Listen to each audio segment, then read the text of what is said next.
எவ்வளவு தான் பேசினாலும் இதனுடைய விபரீதங்களை முன்வைத்தாலும் கூட அல்லாஹ் அக்பர், ஷைத்தானியத்துடைய தாக்கம் இதில் மிகவும் ஆழமாக ஊடுருவிட்டது.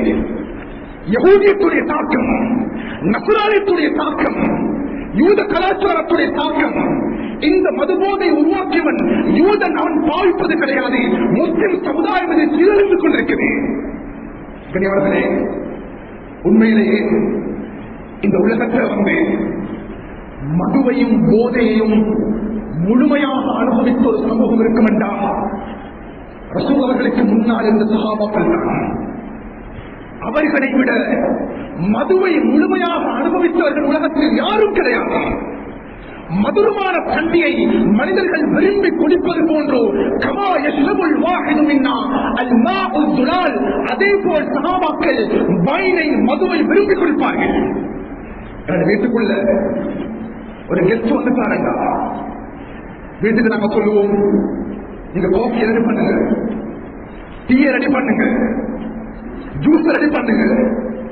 கண்ணியவர்களே, மதீனாவுடைய வாழ்க்கை சஹாபாக்கள் எந்த விருந்தாளி வீட்டுக்குள்ள வந்தாலும் முதல் விடுத்தமாக சஹாபாக்கள் அந்த விருந்தாளிக்கு கொடுப்பது மதுபானம், வைன். அவ்வளவு ஆழமாக மதுபானத்தில், போதையில் சஹாபாக்கள் அனுபவித்தார்கள்.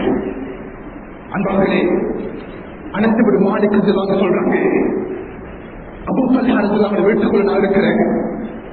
அல்லாஹ் அக்பர், சஹாபாக்கள் வந்திருக்கிறாங்க. அவர்களுடைய கையில நான் சிறிய சிறிய கப்புகளை கொடுத்தேன், குவளைகளை கொடுத்து விட்டேன். அபூ தல்ஹாவுடைய வீட்டில் இருந்த கிலோ வைனை எடுத்து நான் ஊற்ற ஆரம்பித்தேன்.